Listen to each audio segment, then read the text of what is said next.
So we've tested out the gray parts. They all fit. Just still working on placement for them. But now that I know they all fit, I switched over to the silver. So this will be the finished product.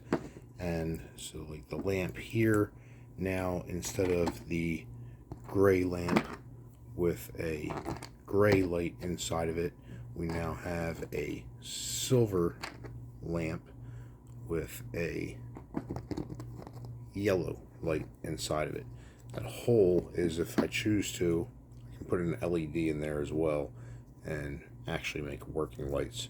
Just run a wire out the back end. So it's coming together. The car is broken down completely. He's rushing me. I'm not ready for that yet. About to start the rail gun for the roof in the finished product.